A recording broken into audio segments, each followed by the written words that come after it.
Agora, ao nosso convidado Du Miliano, CEO da 99 Jobs. 27 anos, formado em comunicação da SPM, com especialização pela Libera Università di Milano, na Itália. É um dos fundadores do 99jobs.com, uma comunidade colaborativa online de carreira que pretende redesenhar a forma como as organizações e as pessoas se conectam baseado em suas crenças e valores. Sonha com um mundo onde cada vez mais pessoas possam fazer aquilo que amam. Vamos receber Du Miliano. Muito obrigado.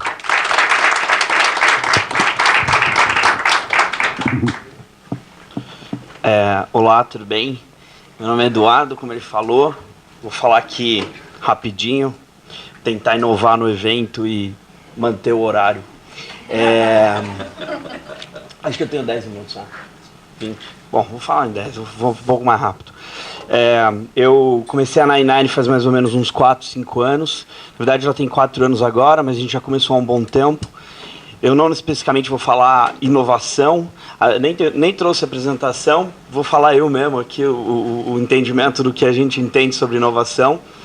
O que a gente faz, na verdade, é ajudar as pessoas a se conectarem baseado nos seus valores. E a gente começou fazendo isso porque quando eu tinha mais ou menos acho que isso faz uns 6, 7 anos, eu comecei a perguntar muito para os meus amigos o que eles faziam como forma de trabalho. Comecei a ver que muitos deles não estavam se conectando tanto quanto eles gostariam com aquilo que eles estavam fazendo. E eu amava o que eu fazia, eu curtia muito o meu trabalho. Trabalhava na área de sustentabilidade de um banco que tinha a ver com sustentabilidade, na época o Banco Real. Aí veio o Santander, começou a deixar um pouco menos sustentável a área de sustentabilidade na época. Não posso falar muito também, é meu cliente, o Santander é meu cliente, mas é um bom banco hoje. Minha esposa trabalha lá até hoje. E aí, o Fábio Barbosa era o presidente do banco e era um cara, muito incrível, que para mim é um dos maiores líderes que o Brasil tem até hoje como executivo. E uma vez a gente estava conversando e eu falei para ele, poxa, como é que as pessoas não se conectam tanto com aquilo que elas estão fazendo como forma de trabalho, né? E ele falou, as pessoas não se conectam porque, as vagas não descrevem os seus valores, né? E, na maioria das vezes não existe a possibilidade de você conhecer a missão da organização. Eu fiquei com aquilo na cabeça. Comecei a parar para pensar que a maioria das tomadas de decisão que eu fiz na minha vida estavam ligadas à missão daquela organização e o porquê que eu estava fazendo aquilo que eu estava fazendo. E a maioria das vezes a gente vai num site de vagas, vê um monte de descrição de vaga. Não sei se tem alguém aqui especificamente do RH. Os RH muito bem sabe que a descrição da vaga é uma das maiores mentiras do mundo. Ninguém faz o que está escrito na descrição da vaga. Eu, pelo menos, não conheço ninguém. Trabalho no RH há quase 10 anos. E aquilo é simplesmente uma estratégia de você colocar na internet alguma coisa, alguma informação, ver quem vem, se inscreve, aí um monte de gente joga currículo que também não tem nada a ver, porque da mesma forma que você spameia a vaga, você spameia currículo, né? Eu viro e mexe, a gente criou uma plataforma para a pessoa poder se conectar, vira e mexe e recebe e-mail. Du, obrigado pela palestra, segue meu currículo, aguardo apreciação. Eu respondo, apreciado, obrigado, não vou fazer nada com essa porra. Isso tudo para dizer o quê? O entendimento de como que a gente, de fato, está se conectando com aquilo que é a nossa oportunidade. E aí a gente teve a ideia na época, a gente começou a pesquisar, a gente prestou 66 programas de estágio trainee, conversamos com 400 pessoas na área de RH, e a gente olhou 70 plataformas na internet que estavam, de alguma forma, fazendo alguma reinvenção naquilo que eles entendiam como recursos humanos. E todo esse conteúdo, foram mais ou menos 6 meses pesquisando, a gente entendeu que a gente tinha que comunicar mais do que a job description, e sim a company description. E o que é de fato a company description? É quando você vê como é trabalhar naquela organização, muito mais do que de fato você entender, vamos assim, simplesmente o que você vai fazer. Porque mais importante do que você faz é com quem você faz e onde você faz. Eu duvido que tenha alguém aqui na sala que faça a mesma coisa que fazia nos últimos 2 anos. Isso porque você foi se reinventando nas suas oportunidades, naquilo que você estava fazendo como trabalho, e se conectando com pessoas que às vezes ou tinha mais a ver com você, áreas que às vezes tinham mais a ver com você, e você vai aprendendo, entendendo outras formas, ou seja, mais importante está o com quem você faz e onde você faz. Isso tudo para dizer que a gente criou uma plataforma na época que ajudava a colocar informações de company description, não só o job description, não só a descrição da vaga. Na primeira tentativa, meu sócio A gente não tinha muito foco naquilo que a gente estava tentando fazer, ele não estava muito entendendo, a gente resolveu, vamos assim dizer, se separar, né? Eu estava naquele movimento belpessiano da Belpass de, tipo, empreender, tinha lido a porcaria do livro dela, não serviu para nada. Isso tudo para dizer que o exemplo que a gente foi no meio do caminho, tipo, achando que a gente era empreendedor, né? E aí, na primeira porrada, você já meio que não sabe onde é que você está indo. Aí, na segunda, a gente achou um outro investidor. Ele ia colocar... Porque na primeira foi o seguinte, eu estava trabalhando no banco, aí eu fui lá, apresentei, né, peguei a ideia, falei, nossa, agora eu vou trabalhar essa ideia. Aí, o que eu fazia? Eu era estagiário, então eu sabia fazer o quê? PowerPoint. Aí, fazia muito PowerPoint, fiz um PowerPoint da minha ideia.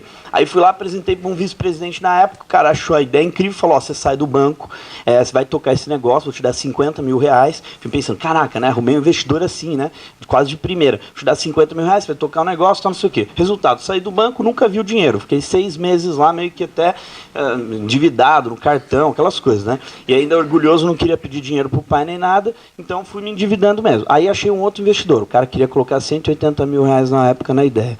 Aí eu saí desse, porque nunca tinha dado dinheiro nenhum, né? Aí eu fui atrás de outro investidor. Aí colocaram 180 mil. Aí a gente falou, puxa, agora vamos montar um contrato social para fazer tudo certinho. Tal. Fizemos um contrato social, abrimos CNPJ, fizemos tudo. 6 meses depois, descobri que ele tinha sido presidente de uma multinacional de tecnologia, isso no tese eu sabia. E aí, tipo, ele, como presidente da empresa, ele tinha fundado uma participação aqui no Brasil, e na saída da participação dele, porque veio uma empresa japonesa, comprou a empresa inteira no mundo, e tipo, não queria sócios minoritários na operação. E ele e o vice-presidente de finanças tiveram a brilhante ideia de tipo, maquiar o balanço da companhia, sair com uma valuation muito maior do que de fato era, pegaram esse dinheiro, esconderam numa offshore nas Ilhas Virgens e começaram a investir em startups. E aí, adivinha quem foi o idiota que caiu em uma delas? No final disso, o que ele estava fazendo, na verdade, era uma lavagem de dinheiro, né? E aí, imagina, eu tinha 22, eu acho, fui chegar em casa ainda para contar para meu pai é juiz, né? Eu apanhei em casa ainda. O sentimento que você tem de um monte de coisa que você está fazendo, que no final não conecta com aquilo que era a tua missão. Aí você começa a ver, né? Tipo, tem um monte de amigos seu, formado na SPM e tal, não sei o quê. Os caras, imagina, na época, eu já estava com 1 ano e meio de formado, acho que eu não ganhava a minha DP, sabe, que eu tinha pago. Eu pagava de faculdade, sei lá, 2 mil reais na época, né, e não ganhava nada. E aí você começa a ver seus amigos tipo, passando por programa de trainee, trocando de carro, pagando a primeira parcela de apartamento, e você com um monte de dívida no cartão. O sentimento que você tem, obviamente, isso é um bosta, né? Aí saí dessa offshore, dessa estratégia, cheguei para o cara e falei, ó, tem 3 motivos pelo qual você se conecta com as empresas. O motivo 1 é o motivo... aliás, tem 3 motivos pelo qual você se conecta com as pessoas. Corpo, mente e alma. Depois eu descobri que isso chama-se antroposofia. Não tinha noção, tinha lido na internet um negócio, falei para ele na hora. Aí, corpo, mente e alma. E o meu problema com você é alma. Ou seja, eu não tenho como conectar nada contigo, porque está na alma. Se fosse no corpo, ainda a gente resolve. Na mente e tal. Mas na alma não dá. Então, acabou a empresa. E aí a gente acabou a empresa acabou nessa brincadeira. Aí saímos, tivemos que sair tudo, montamos todo o escritório em casa de volta, sendo um sentimento que você é um bosta. Aí eu cheguei para uma amiga minha, chegou e falou, Du, vem aqui fazer uma palestra sobre empreender. Eu falei, você tá de piada, né? Até agora a última coisa que eu consegui fazer foi isso. Aí ela falou assim, não, vem aqui que vai ser legal, e eu vou muito sem briefing, né? Então eu chego lá. Aqui, especificamente, ajudaram muito, mandaram um monte de e-mail contando o que era, tal, não sei o quê. Mas tem muito e-mail, às vezes, a apresentação que você vai sem brief, chegar lá, fala o que você quiser. Aí eu cheguei lá na apresentação, eu não sabia nem o nome do evento, chamava Fail Conference, ou seja, evento das pessoas que falharam, né? E aí... eu entrei na porcaria do evento, falei, cara, eu nunca vou poder falar aqui, porque eu estou procurando investidor de novo. Se eu falar no evento das pessoas que falaram, eu acho que eu sou um merda. Agora eu vou assumir que eu sou um merda. Aí ela falou, Du, vai, que vai ser muito legal, confia em mim. Aí realmente gosto muito dela, fui lá falar no evento. E aí cheguei assim para falar, comecei a conversar um pouquinho, aí veio um menino na frente e falou, como eu faço para empreender? Aí eu falei para ele assim, ó, se eu tivesse que começando há uns 2 anos, eu teria dito compra um livro chamado Business Model Canvas, compra um monte de post-it, fica colando post-it na parede do teu quarto inteiro, entendendo qual que é a sua proposta de valor do cacete, e foda-se, você vai tentar criar uma empresa. Até agora eu fiz um monte de vezes isso e só caguei tudo, entendeu? E não acho que eu sou um cara incompetente. Olha, eu falo 5 línguas, já morei em 6 países, tive uma formação muito bacana. Então, assim, que grande boa você vai fazer esses post-its. Se eu fosse você, eu entendia qual que é a sua proposta, quais são os seus valores. E como é que você se conecta com aquilo que vai fazer sentido para você na sua missão. Ou seja, se você acorda todos os dias, por que você acorda? E o que você realmente quer fazer de transformação lá na frente. Falei para ele, faz uma carta de valores. Ele falou, o que é uma carta de valores? Eu falei, não sei, vamos inventar agora. Seguinte, de um lado você escreve tudo o que você quer fazer, do outro você escreve tudo o que você não pode contar para o seu pai na mesa do jantar. Tudo que você não pode contar para o seu pai na mesa do jantar é porque está errado e está contra os seus valores. Isso aí é cada um, aí cada um pode contar o que quiser, né? Tem gente que conta algumas coisas, tem gente que conta outras. No meu caso, tinha um monte de coisa que eu não podia contar, que aquilo eu entendia que estava ligado aos meus valores. Só que da empresa, quando você for conectar com alguma coisa, conecta na missão do negócio. E aí, quando eu ouvi isso, né, eu tinha um sócio que, na época, o apelido dele na faculdade era cara de cansado. Porque ele era meio down, assim, tipo, com o rosto, assim, tal. E aí ele ficava meio assim, e uma vez ele chegou para mim, quando a gente estava se ferrando e tudo, e a gente estava pegando todos os móveis, levando pro meu quarto de volta, tal. A gente tinha até acabado de alugar um escritório, tava tudo bonitinho. E no final acabou que não foi dando certo, né? E aí esse meu sócio bateu assim nas minhas costas e falou, Du, só tá começando. Meio que assim, né? Tipo, me puxando. Falei, cara, o cara de cansado tá falando isso, sabe? Tipo, realmente, tipo, eu devo estar down no negócio. Comecei a parar para pensar por que eu queria tanto fazer o que eu estava fazendo. E aí, tipo, obviamente, você fica na terapia, né? Tipo, pensando, aliás, quem nunca fez terapia, faça, uma das coisas mais importantes, eu acho, que eu fiz na minha vida.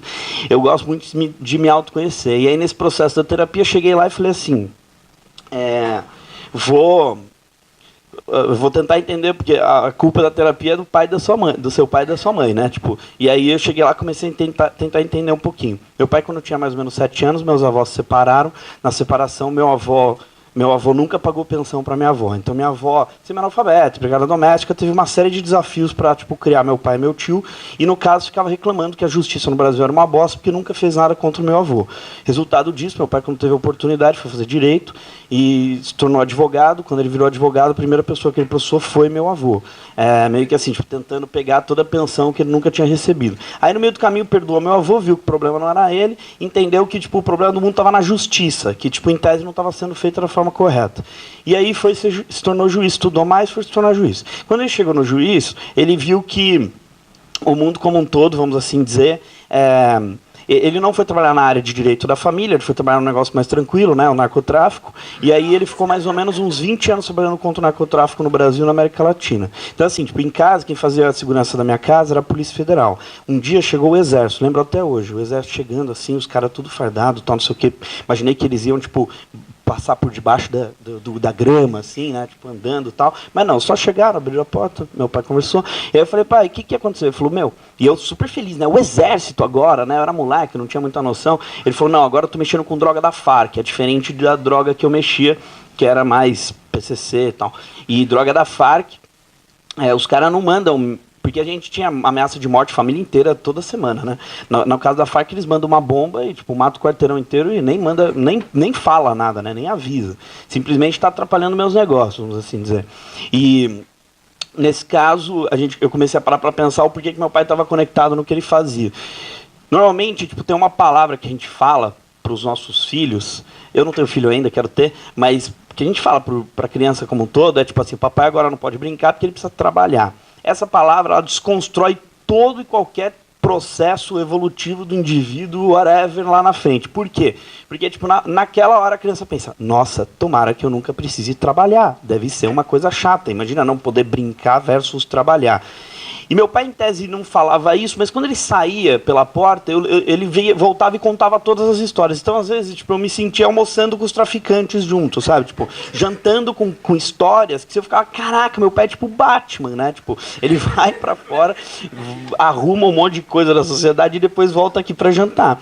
E o entendimento que eu tinha O entendimento que eu tinha é que assim, o trabalho dele, o que eu aprendi que era trabalho, não era tipo assim, eu vou fazer alguma coisa para pagar minhas contas e depois fazer o que eu quero. Não, trabalho é a forma que você tem, a energia que você tem de fazer o mundo ser um lugar melhor. E toda aquela energia sua está dedicada a isso. Então, no final das contas, foi aquilo que eu aprendi de trabalho e a minha conexão estava em tipo, como eu ajudo as pessoas a se conectarem com aquilo que de fato é a causa delas, aquilo que de fato é a missão delas, para que elas possam fazer a transformação que o mundo existe. Tudo isso que for mostrado aqui das empresas, das palestras, o Elon Musk, por exemplo, foi falado, olha só, o cara tinha todo o dinheiro do mundo, ele podia fazer o que ele queria, né?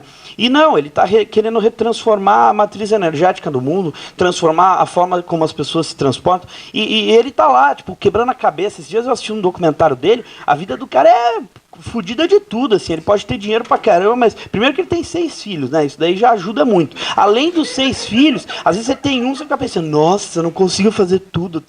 Cara, o cara tem 6 filhos e tá, tipo, se transformando no nível que é, de, tipo, mudar o mundo da forma que tá mudando. Ou seja, isso tá dentro de você, sabe? Então, quando a gente fica falando de inovação, por exemplo, a gente tá falando no fórum de inovação. A inovação, obviamente, tem um monte de modelo, tem um monte de organograma, tem um monte de coisa que a gente pode colocar aqui, mas o mais incrível é você se conectar com aquilo que de fato é a sua missão. Quando a gente entrou na minha missão, no caso que era mudar a forma como as pessoas se conectavam com o trabalho, a gente criou a primeira plataforma de valores baseada em, tipo, como é que você se conecta nos valores. Cara, eu não entendia caceta nenhuma de valores, eu não entendia nada de RH, eu não sabia nenhuma metodologia, eu nunca tinha estudado isso, minha formação é em publicidade.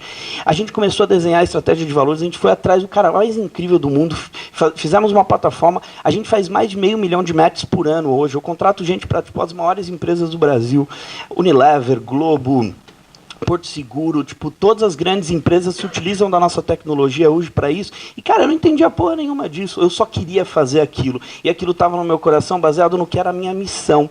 Então, tipo, no final a gente só vai inovar, de fato, se a gente se conectar com aquilo que é o problema, que a gente entender o que é o nosso problema. Mas aquela empresa, a minha empresa não ajuda isso. Caguei para a sua empresa, caguei para a plataforma onde você está. O que no fato você está fazendo é aquilo que você se identifica com a sua missão, com o seu objetivo. Mas a minha job description não está isso. Caguei para a sua job description. Não é isso que vai fazer diferença também. As pessoas que realmente fizeram as transformações entenderam que aquilo eram desafios dela, eram desafios pessoais daquilo que elas iam fazer. E aí sim a inovação vem. No final, olha só, a gente fez essa questão do match, foi a primeira empresa a fazer isso, foi a primeira empresa a colocar foto e vídeo dentro de uma página que conta como é o ambiente de trabalho. Se o cara vê uma foto de como é trabalhar na 99, ele não precisa fazer entrevista de terno. É um exemplo bobo. E aí ele olha e fala, cara, eu não quero trabalhar de terno. Tem outras empresas que eu trabalho que tipo, só tem 2, 3 cores de camisa que o cara faz.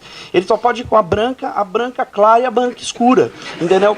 E tudo bem também, é aquilo a empresa que faz sentido para ele. Ele já viu lá ele já viu desde da primeira página antes dele se conectar para uma vaga.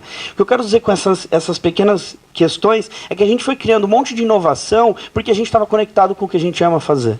A gente estava conectado com o que de fato é a nossa missão. A gente estava conectado com o que de fato a gente entendia que era o problema, que a gente acreditava que ia fazer o mundo ser um lugar melhor, baseado no mínimo 8 horas diárias que a gente tinha para trabalhar todos os dias. Então, de fato, ao meu ver, a inovação ela vai se dar baseado no quanto você se conecta com aquilo que você entende que é a sua missão.